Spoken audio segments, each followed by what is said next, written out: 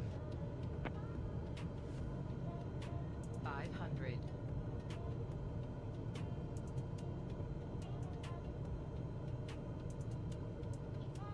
Landing.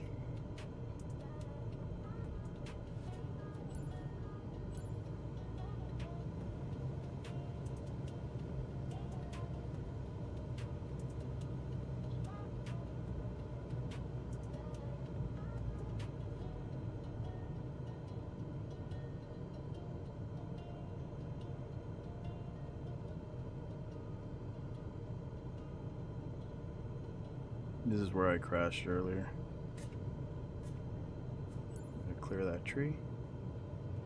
And now put her slowly on the ground. Easy does it, easy. That was a harder landing than we like to see, pilot. Shut up. Taxi to parking and shut down your engine. I ain't falling for that shit again. This is my parking. I'll clear the runway. Transporter. Disembarkation in progress. Stand by.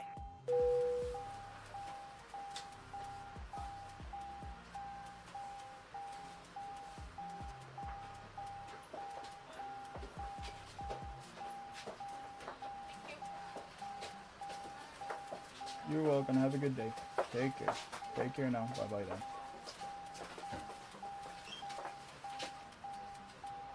So what I'll do now is what I will do is Lakeland. Transporter from dispatch. Everyone is on the bus. Check that they haven't forgotten anything. Have a nice day. Transit job. Everything is on board. Just gonna do that. 50% on the home, 50% on the engine. But it got repaired, I'm guessing. Alright, let's do that. And then we have to create that.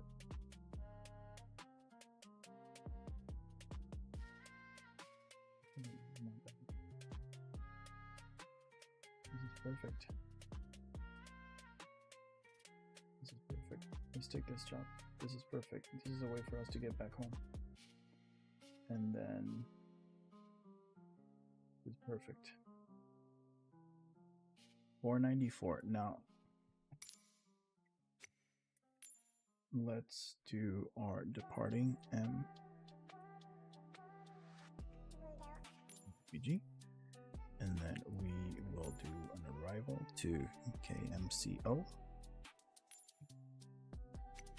Time of the day, you already know it's going to be early in the morning. It's going to be let's do it at 8:10. For some reason they always do these, they always come up with these crazy flights. Okay, let's see where we're taking off from here. So we are taking off from this runway because that'll be easier for us just to come out of that runway. It'll be straight out departure, and then it's going to be all the way to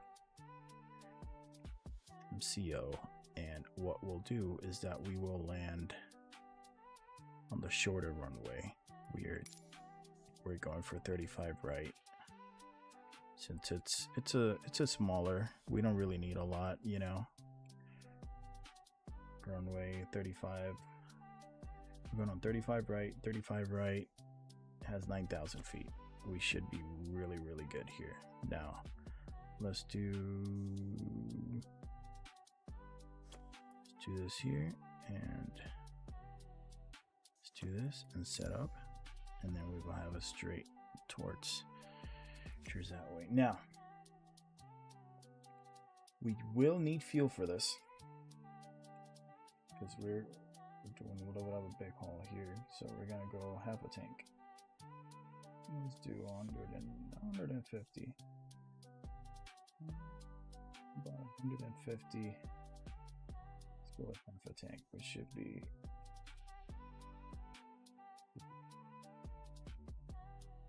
half a tank ish. And then what is our cargo right now? Where are we at? What's our weight? 494. So let's see what KMCO it's mechanical. This probably do not even one. A bigger, if we had a bigger airplane, dude. If we only had a bigger airplane. But that's what we're working towards. That's what we're working towards. We're working towards an airplane where we can haul more stuff and has a lot more capability when it comes to carrying stuff all over. But yeah, we need the fuel. But unfortunately, we don't have anything else that we can actually take over there. So would have been good. Would have been good. But see if we can. 20 pounds. I don't think it's gonna make a difference, dude.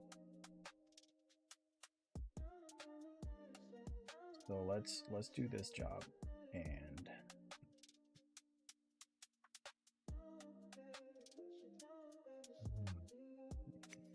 Wait, let's. What was the total weight again? 494.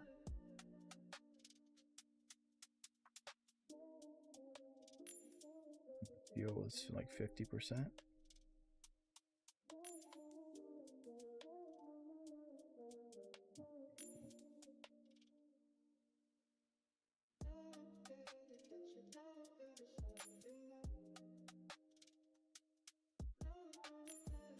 $96, 50%. We should be good. 2.5 hours. Once we're up there, I'll trim down. Should be good to go. All right. Welcome back, Captain. It looks like the weather is perfect for flying. Good day, pilot.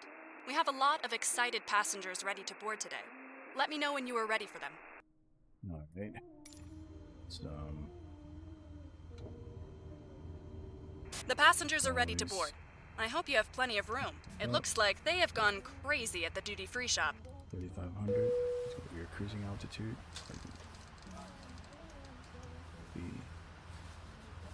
Will be our initial heading. So it's a fly. This is what we're set up for now. This is it. Our altimeter is set to the current altimeter that it needs to. Strobe beacon light is on. Landing light is on for takeoff. Navigation and strobe lights are on. Make sure it's really rich.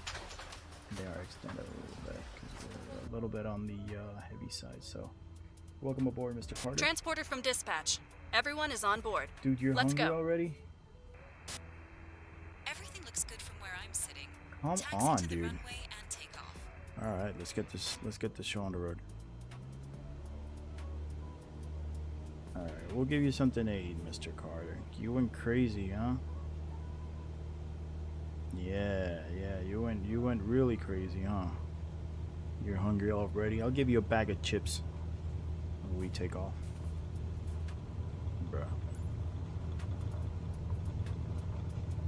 Give you a bag of chips.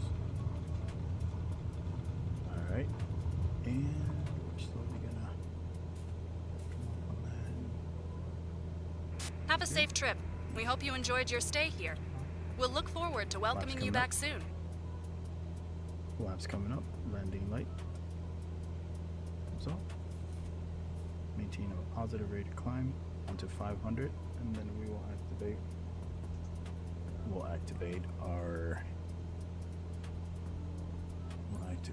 autopilot once we've reached 500 feet.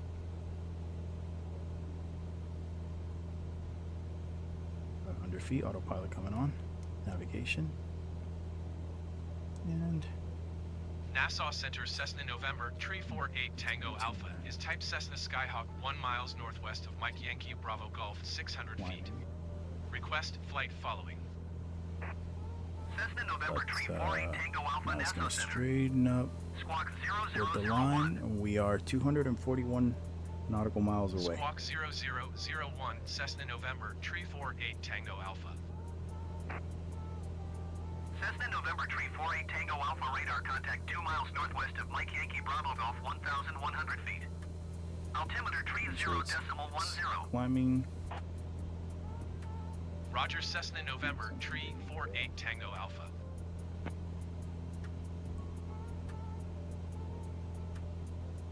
Straight shot from there, guys. Straight shot from there. So let's sit back, relax, and enjoy the flight.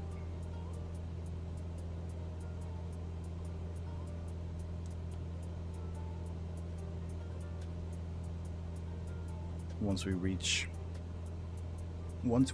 the cruising altitude, I'm gonna step off for a little bit.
Cessna November Tree 48 Tango Alpha contact Miami Center on 134.2. Good day. Going to 1 tree for decimal 2 Cessna November Tree 48 Tango Alpha. Miami Center Cessna November Tree 48 Tango Alpha 3,200 feet.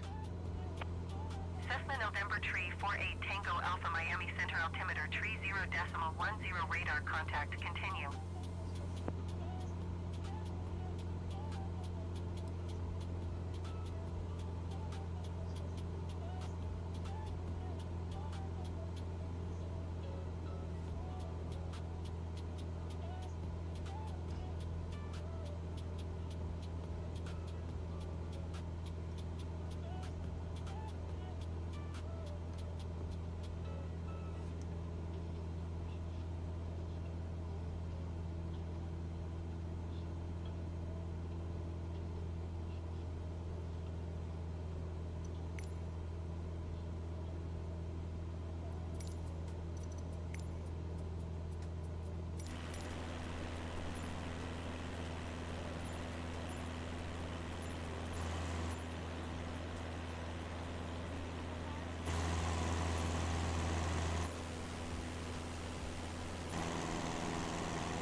48 Tango Alpha, contact Freeport approach on 126.5. Good day. 126.5 Cessna November, Tree 48 Tango Alpha. Goodbye. Freeport approach Cessna November, Tree 48 Tango Alpha, 3,200 feet. Cessna November Tree 48 Tango Alpha, Freeport approach altimeter tree 0.11 radar contact continue.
November Tree 48 Tango Alpha, contact Miami Center on 134.2.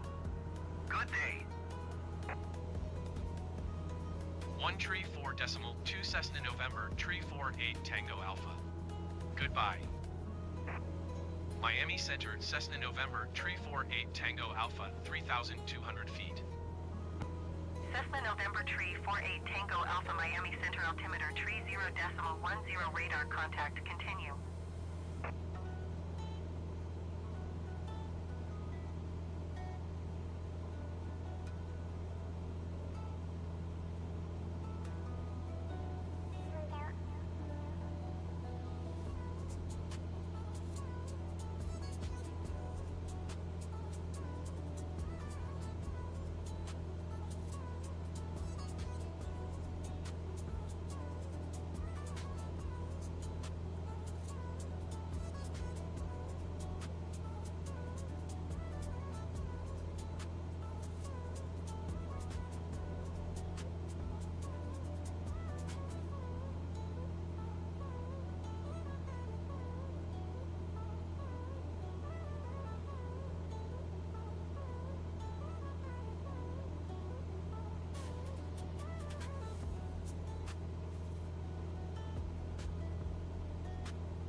Miami Center JetBlue 572 Heavy is passing flight level 190, climbing flight level 230.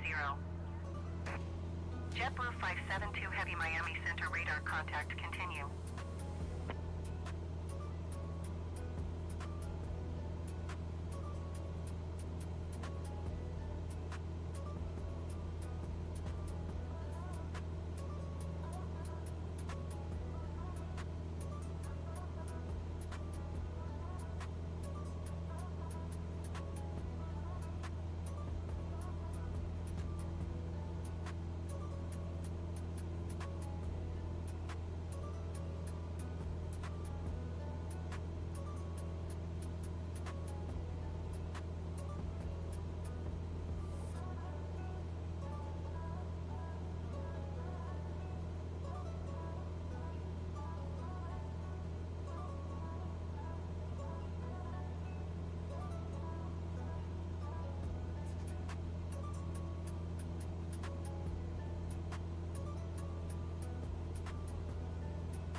Cessna November Tree 48 Tango Alpha, contact Miami Center on 132.15.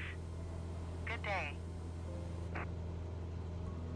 Going to 1 tree 2.15 Cessna November Tree 48 Tango Alpha. Miami Center Cessna November Tree 48 Tango Alpha 3,200 feet. Cessna November Tree 48 Tango Alpha, Miami Center altimeter tree 0.09 radar contact, continue.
JetBlue 14 Heavy is passing 8,100 feet, climbing flight level 220.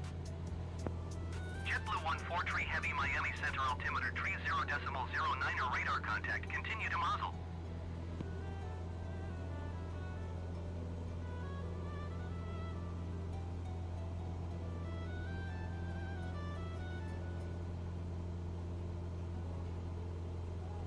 JetBlue 14 Heavy, contact Palm Beach approach on 128 decimal tree.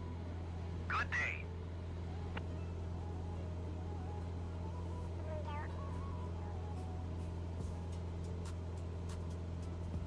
Going to 128 decimal tree, JetBlue 14 Heavy.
Cessna November Tree 48 Tango Alpha, contact Palm Beach approach on 127 decimal tree 5.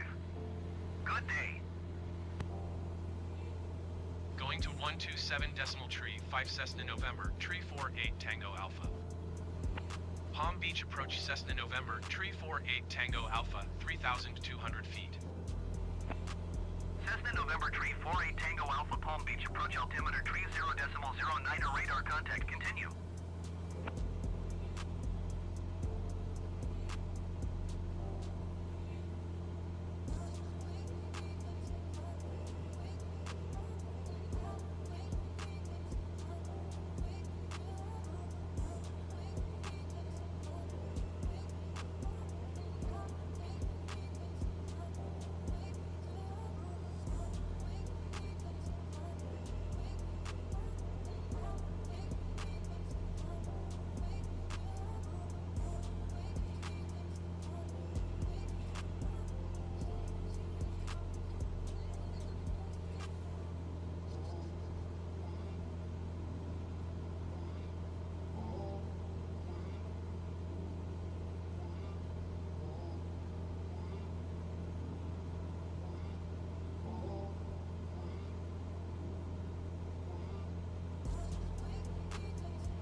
48 Tango Alpha contact Palm Beach approach on 132.8.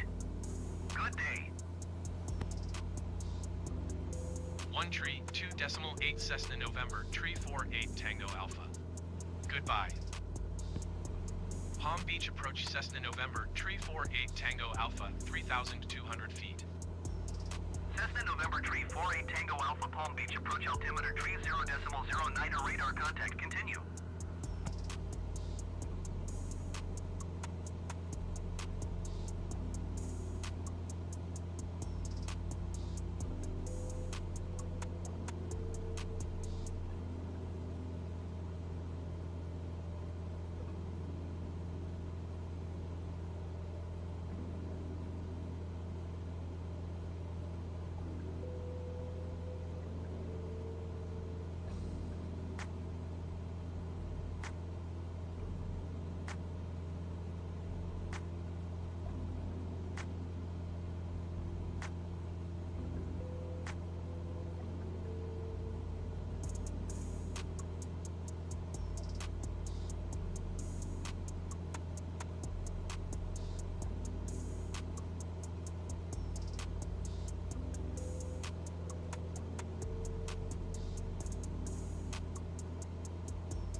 Cessna November Tree 48 Tango Alpha contact Palm Beach approach on 123.625. Good day. 123.625 Cessna November, Tree 48 Tango Alpha. Goodbye. Palm Beach approach Cessna November, Tree 48 Tango Alpha, 3,200 feet. Cessna November Tree 48 Tango Alpha Palm Beach approach altimeter tree 0.11 radar contact continue.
Alright guys, I'm back here.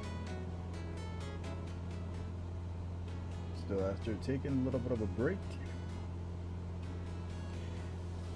Had dinner, chilled a little bit. Now we are back for what will be my last flight of today, and then my AI pilots will take over. So, that being said, let's let me check real quick on my pilots to see what percentage they are. Alright, Hammer's already at 100%. And by the time I'm done, Viper, I think she will be close to 100 as well. At least before I go to bed. In a little bit. And I will have them, we'll switch over. I'll trade Viper as main pilot for this aircraft, and then I'll just have him do missions throughout the night. It's another way for me to continue to make money, have that steady cash flow while pretty much I'm asleep. So I think that's what we're gonna do. Tomorrow's mission, or tomorrow's main goal, is to come up with as much amount of cash as we can, and hopefully by tomorrow I will be able to get to that next rank. And that's gonna be my goal for tomorrow, is to do flights, do enough flights to get that reputation up. I'm still debating whether if I'm gonna do long hauls or medium or short with passengers. So we will see if it's, you know, if it's a short flight. You know, I still gotta sit down and do the numbers to see what will be better. But for the meantime, we are 50 miles out. As soon as we hit 30, we'll start our descent onto Orlando. 50% on the engine and 80% on the hull. Yeah, this Cessna November Tree 48 Tango that's Alpha us. contact approach on 132.65. So this we're looking at around Going to 1 tree $12,000 2.65 Cessna November Tree 48 Tango Alpha. with no trade. We don't have Approach any Cessna November cargo. Tree 48 Tango Alpha, But yeah. 3,200 feet. Cessna November Tree 48 Tango Alpha, approach altimeter tree Actually, 0.10 radar contact, they have two continue. of these over here. Okay, 300,000 for a deposit.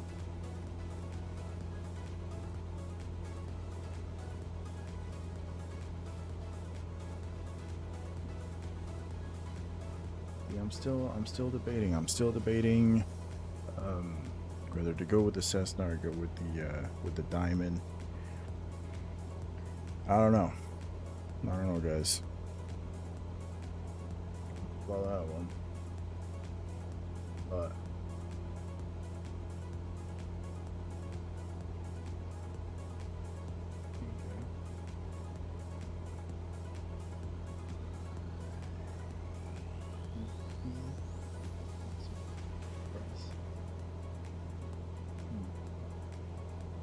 look at the aircraft that they do have in the market.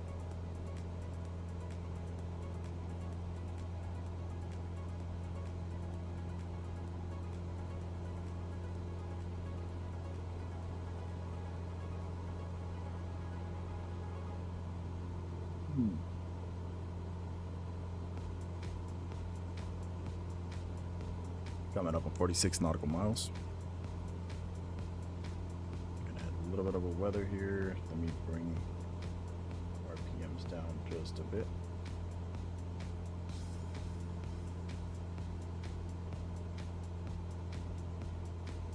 Check the marketplace here. could get another 172, but what would be the fun in that? We want something a little bit faster, a little bit that we can get more cargo into it. So that's my goal, at least for the next aircraft.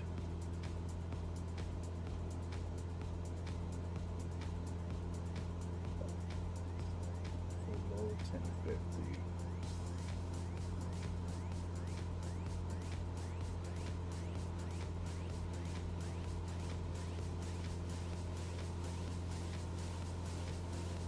This is pretty much what I'm looking at, which wouldn't be such a bad idea to fly.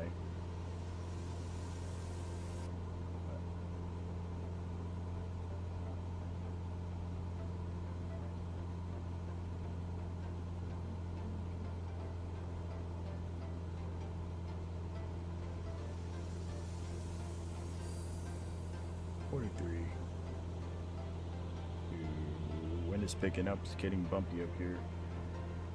So yeah, either Caravan might be another good option, but I'll have to get the turbo prop certification. And same with this one, which is a single TBM. TBM is not a bad choice either. It's pretty fast, but not as many passengers. But a TBM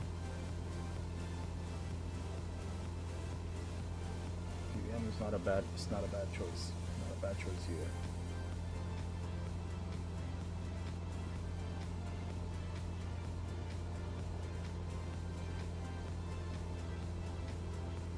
I don't know, we'll see. We still have time. He's sleepy, so gonna give him a pillow. We have 40 miles out.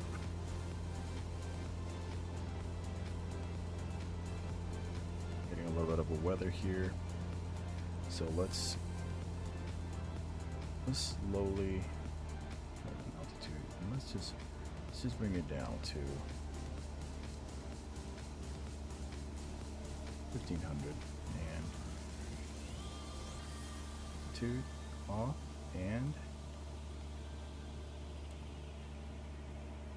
feet a minute.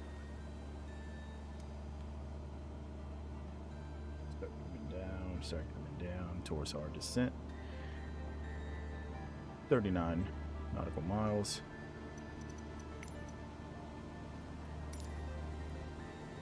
Let's check in. MCO should be popping here in a bit.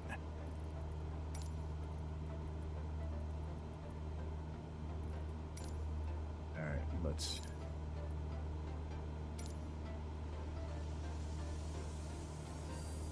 that's the closest.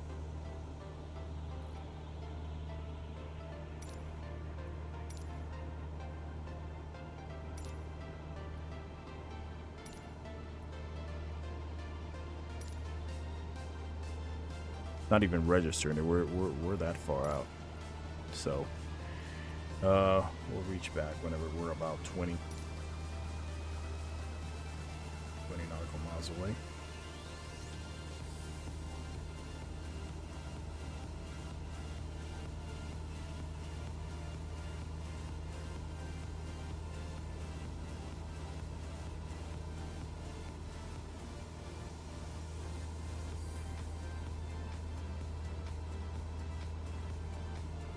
Alright, so we are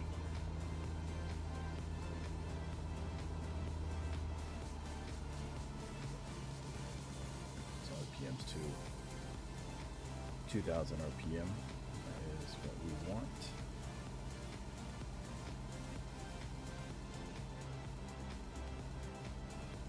$2,000 RPM, perfect.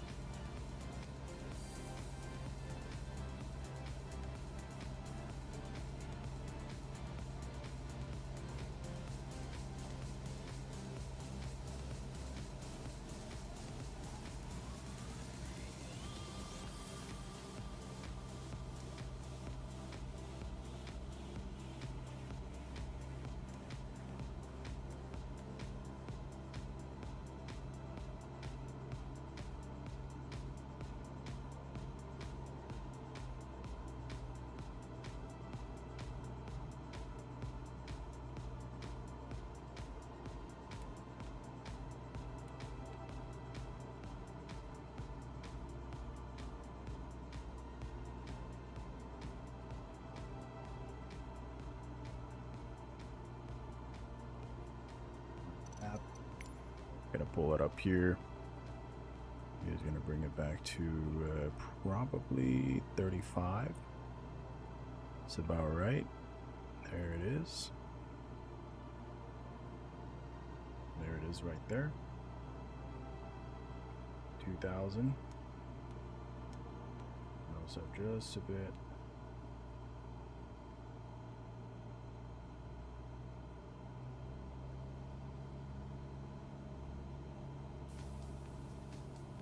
We're still 30 miles out, but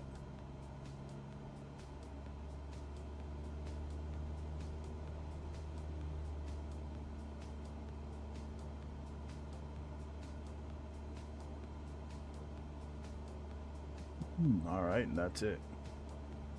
Perfect. We're gonna establish ourselves at 1,500 feet, 1,500, and we're 30 miles out. Should be getting ready for our descent onto Orlando. Like I said before, my AI pilots will take over for the remaining, well, until tomorrow morning. Make a little bit of money. We need that money. We're at 6,000 right now. I don't know. It's been a lot. But I had to leave him rest, you know. Yeah. Everybody is 78. And Hammer is at 100%. So, yeah, I think these two gals are gonna be working.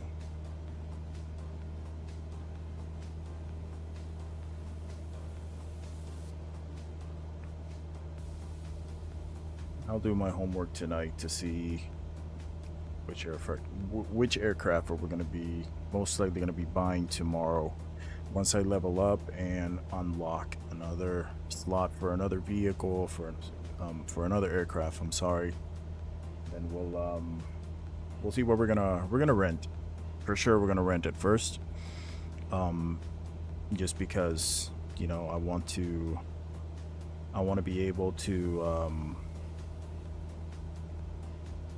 carry more cargo, go further.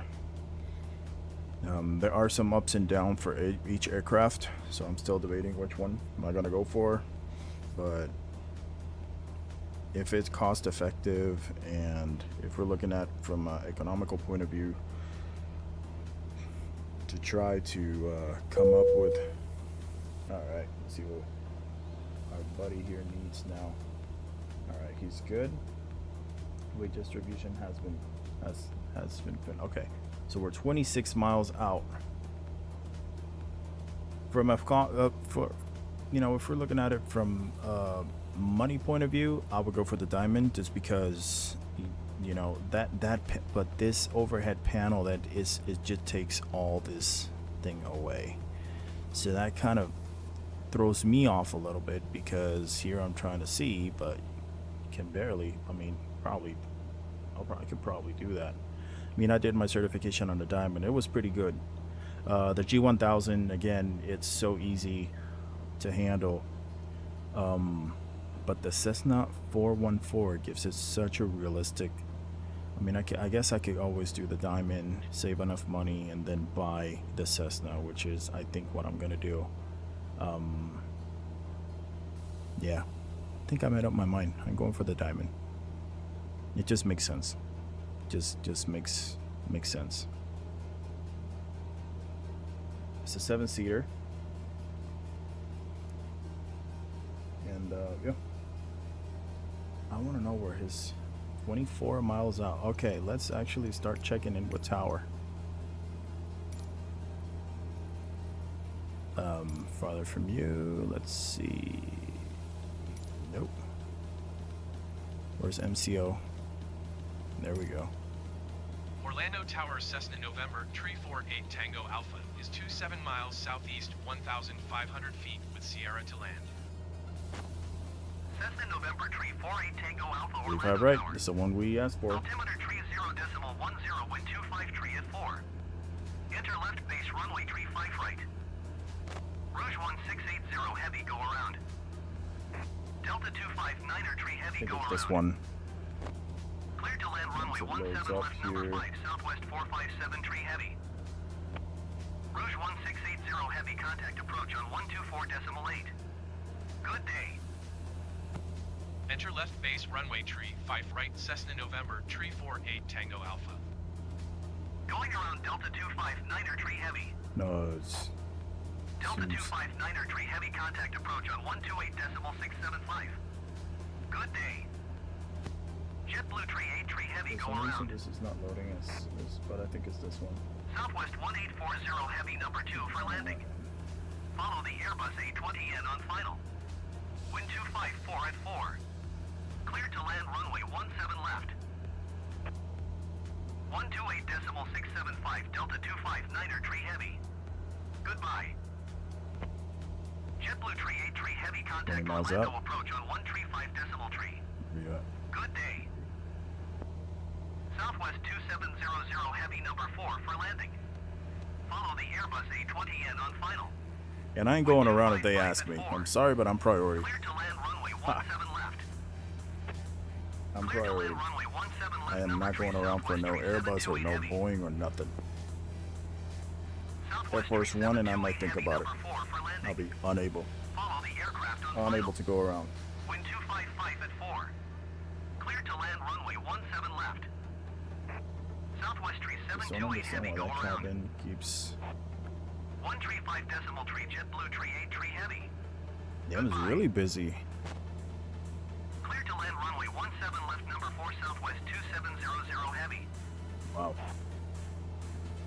Southwest 1840 Heavy, number 2 for landing. Follow the aircraft on final. Wind 256 at 4. Because we're picking up a tail then now. It's giving us a little bit of a push. 18 miles Southwest out. Tree 728 Heavy, contact approach on 128.675. Good day. And then it's towards the right. And we'll be landing. Clear to land runway 17 left, number 2 Yeah, Southwest we'll be landing on 1840 this Heavy. side. So, oh, they're. Oh my god. So Southwest 457 Tree Heavy, number 3 for landing. they're taking off from that Follow the runway. Airbus A20N on final. Wind 256 And at 4. I'm just going straight to this one. Clear to land runway 17 left. They're departing this direction, but then again, my ass wants to go on that one. So JetBlue we 251 Heavy, number 4 for have air. landing. Follow the Airbus Oh A20N on wow, that is gonna be busy clear as to land hell. runway 17 left.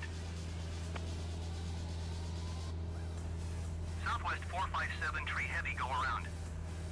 That's crazy. We have 4 aircraft incoming. Clear to land runway 17 left, number 4 JetBlue 251 Heavy. Yeah, it's Delta 17 left. 718 Heavy, number 3 for landing. Look at that. Follow the That's Airbus Delta. A20N on final. Wait, this is Windcom Delta? clear to land runway 17 left. That's 3. Southwest 1840 Heavy, number 4 for landing. And that is Follow the Southwest. aircraft on final. Wow, that's crazy. Windcom clear to land We have runway 4 17 aircraft back to back, and I'm Southwest 15 457 nautical Tree Heavy, miles contact out. Orlando approach on Hopefully they'll make 135 it. decimal tree. Good day. Delta Let me slow 2056 down. Heavy, number 5 for landing. Follow the aircraft on Let me final. slow down. Windcom clear to land runway 17 left. Let me slow down and give him a break. Clear to land runway 17 left, number 3 Delta 718 Heavy. Give them a break Southwest too. 1840 Heavy, go around. Oh wow. Southwest Tree 482 Heavy, number 5 for landing. 5? The Airbus A20N on final. Windcom clear to land runway 17 left. Yo. 128.675 Southwest Tree 728 Heavy. I'm gonna slow my ass down. That's Clear what to I'm land gonna runway do. Give him a 17 break. left, number 5 Southwest Tree 482 Heavy. Southwest 1840 Heavy, contact approach on 124.8. Good day. Southwest Oh, Tree that's the 482 Southwest Heavy, taking go off. around. Taking off. Clear to land runway 17 left, number 5 Delta 2056 Heavy. Going around Southwest Tree 482 Heavy. That is crazy. 124.8 Southwest 1840 Heavy. Goodbye. Southwest Tree 482 Heavy, contact Orlando approach on 135 decimal tree. Good day. Oh, that's crazy. I'm giving them break, but how many aircraft are landing, dude? 457 tree heavy. Goodbye.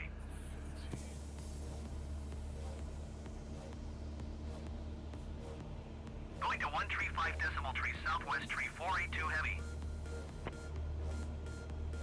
Would I be able to take 36 left?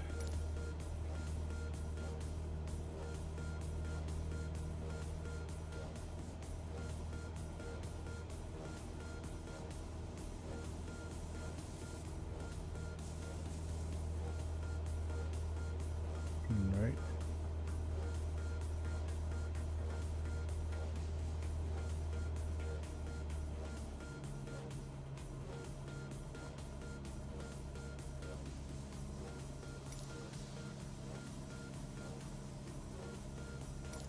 Orlando Tower, can Cessna November Tree 48 Tango Alpha get runway 18 right?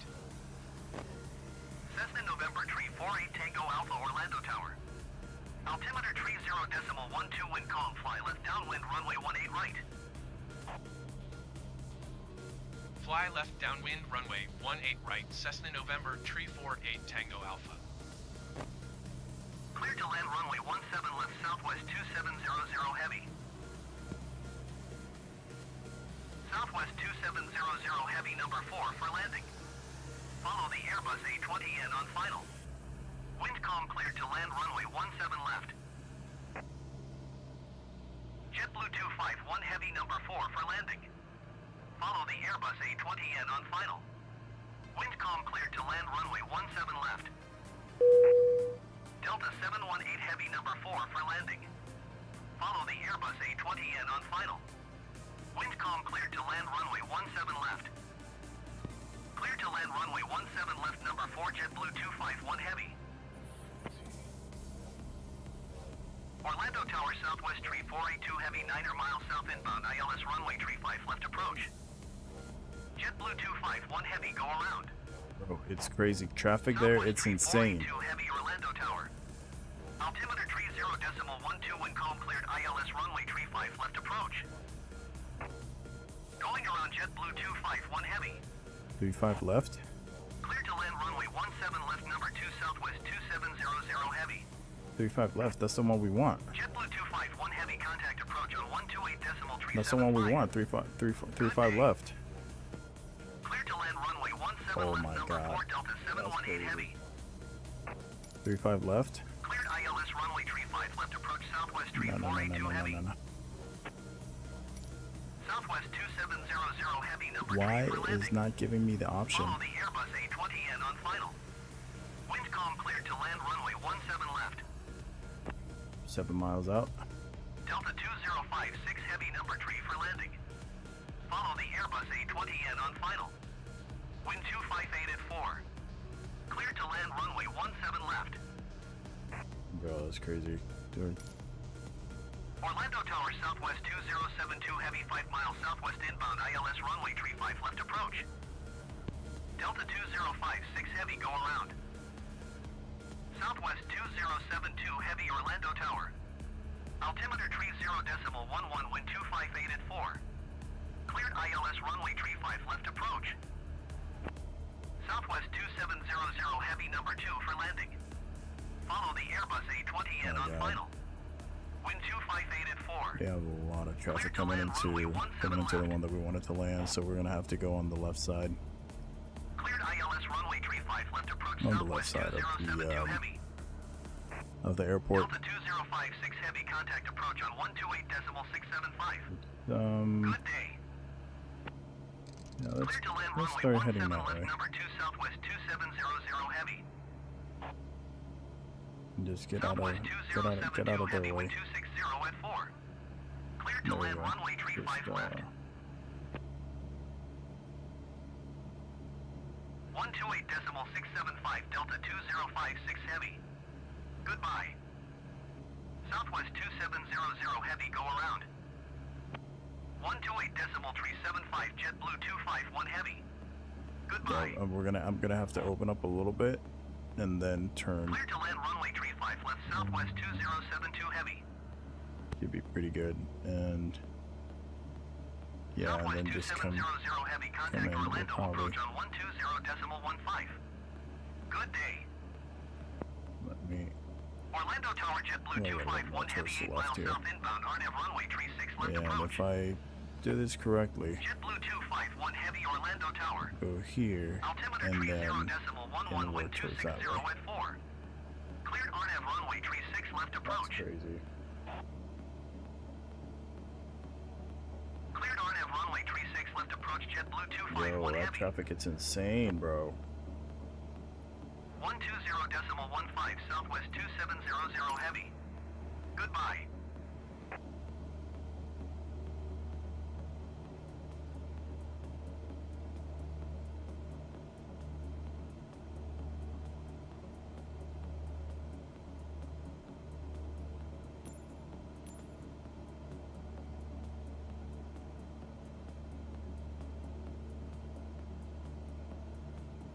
JetBlue 251 Heavy, wind 261 at 4.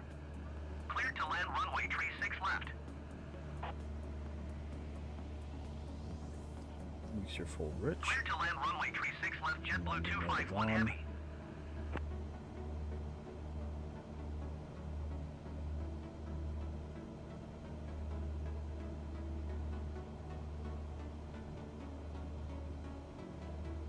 Yeah, we're gonna follow this guy.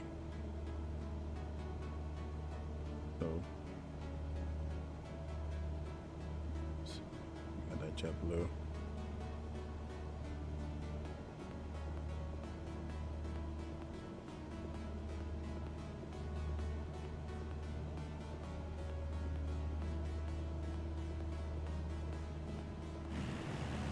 Where is he?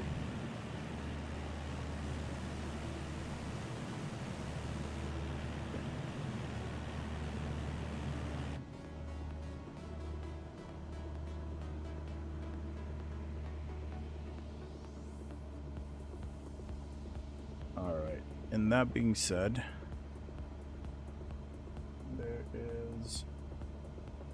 there's this aircraft. Just gonna follow him.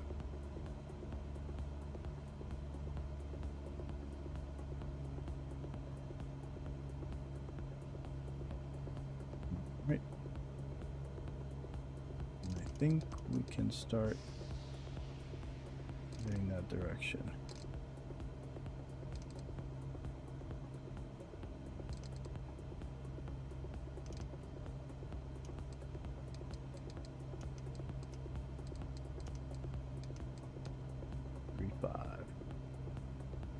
There it is.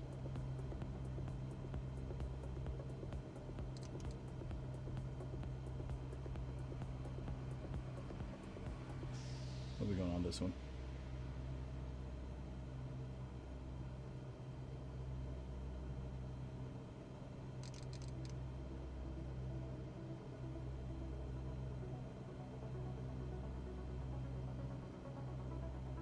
That's good. Flop coming down. Probably disengage. I got control.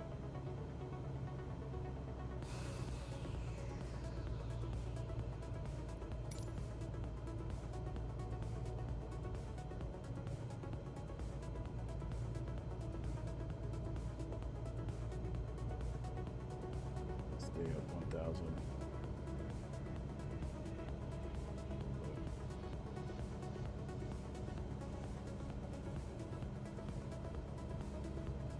Delta 718 Heavy, did you copy? Cleared to land runway 17 left, number 2, JetBlue 251 Heavy. Lights. Is that an aircraft Delta 718 landing Heavy, number 3 for landing. in Follow our the runway? aircraft on final. Wind 260 at 4. Caution the Airbus A20 and landing runway 17 right. Cleared to land runway 17 left. Son of a bitch. Delta 2. JetBlue 251 Heavy, number 2 for landing. Follow the Airbus A20N on final. Wind 260 at 4. Caution the Airbus A20N landing runway 17 right. Cleared to land runway 17 left. Trim down.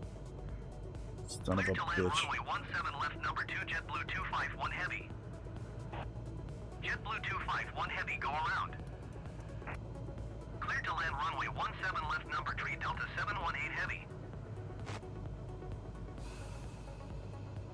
Going around JetBlue 251 Heavy. JetBlue 251 Do we Heavy, have an contact approach aircraft on holding short? 128.675. Good day. Delta 718 Heavy, follow the Airbus A20N on final. Wind 259 at 4. Caution the Airbus A20N landing runway 17 right. Clear to land runway 17 left. We have loads of runway, 128.675, dude. JetBlue 251 Heavy. Goodbye.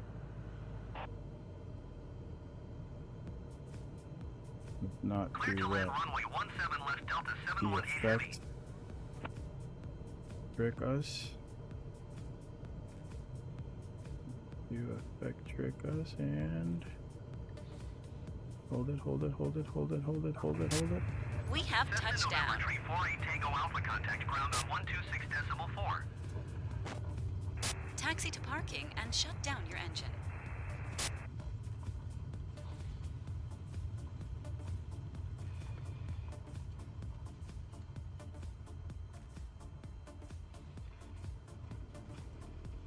Cessna November 348 Tango Alpha, did you hear my last transmission? 126 decimal for Cessna November 348 Tango Alpha. Goodbye.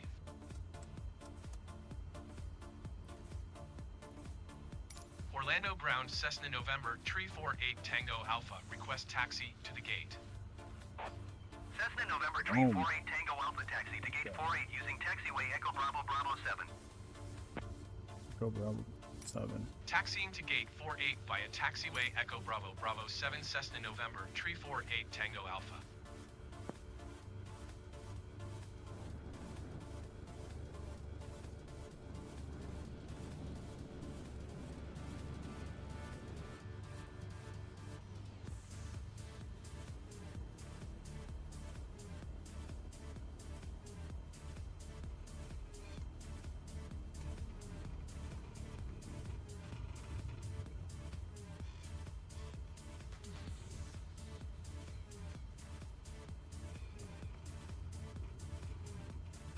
That's gonna be a parking.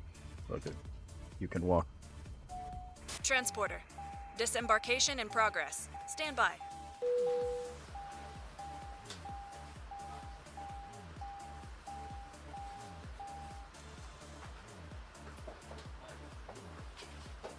We'll definitely get promoted tomorrow, that's for sure.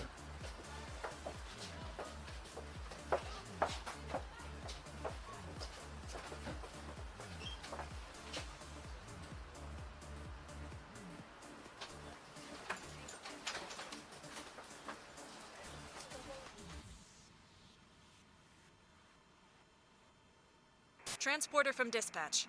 Disembarkation completed. Awesome. Thank Just you. like that. See you soon for another mission. Yeah.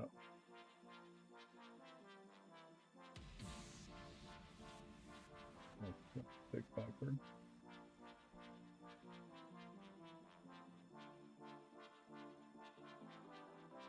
Josh, yeah.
Sun.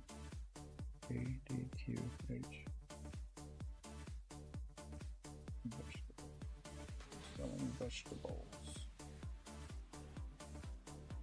What else are they selling? Medicine. Could be medicine.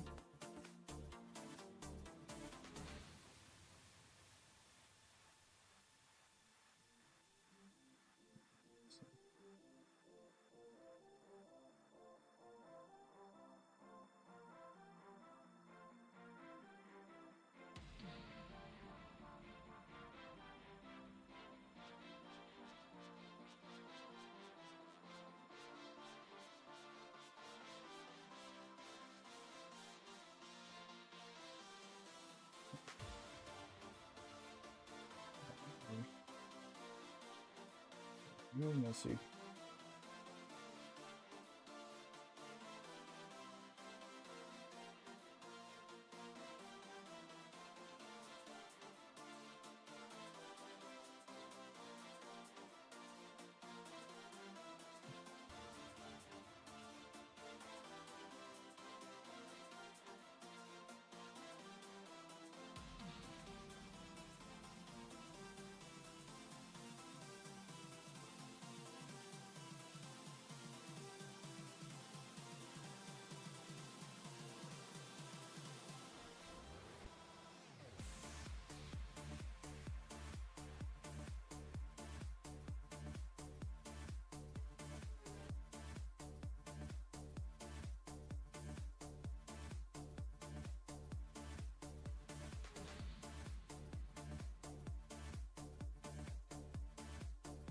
Where you going?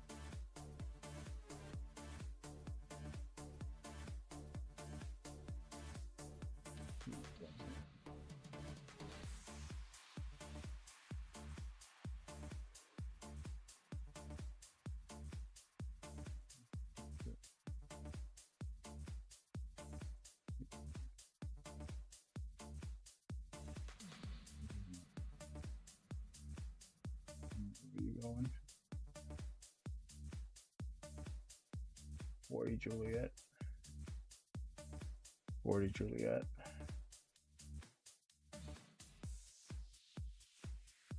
Something that might interest any of you.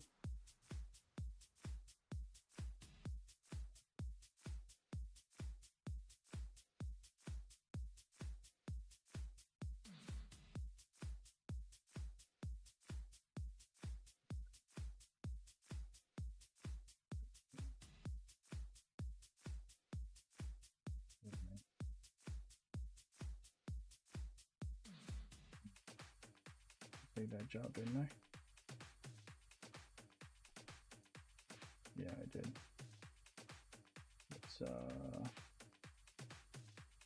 Let's delete this one and look at the jobs again.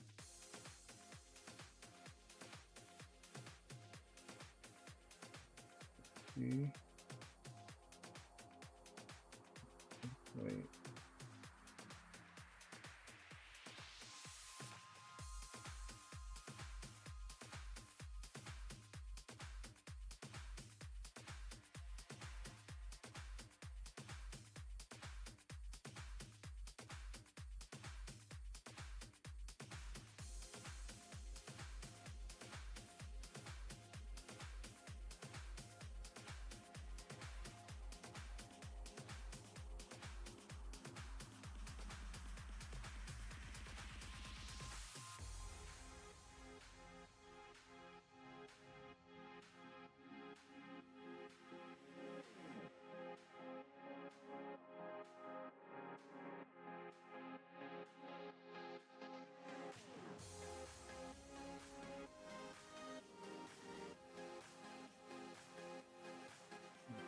What we have here. See, what I want to do is I want her to be able to get the goods and sell the goods while they're there. You know what I mean? Just focusing on rewards, but 40, 43, 13, 39. Not bad. KBCT.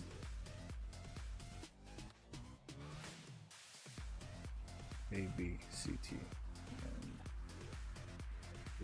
Oh, they're phones, baby. See what they allow us. 2 phones. Well, it's only 100 and something miles, so we can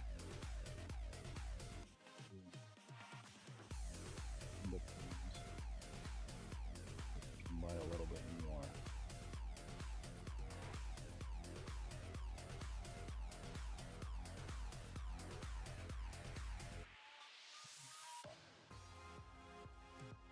Phones in there too.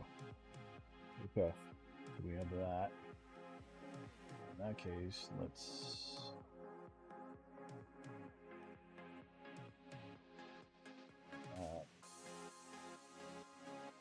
see what the weight is gonna be. Hold on, because flight attendant, you will stay. Cargo.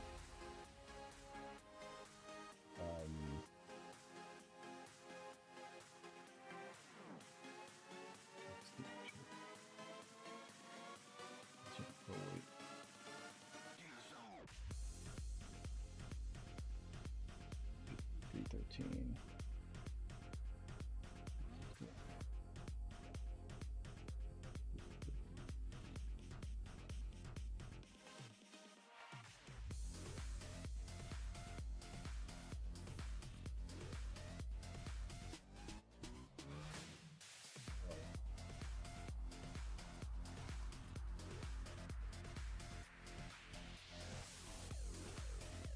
ASAP, bro. I need to make money ASAP. That's crazy. That's crazy. $300 in what? Probably in the phones. Insane. Alright, guys. I think that's it for today. Save. I think that will be all for today. Thank you so much for joining me. I know it's been kind of hectic, but thank you, and thank you so much to everybody for their constant support. You all know who you are. Thank you so much, and yeah, I'll see you guys on the next one. See ya.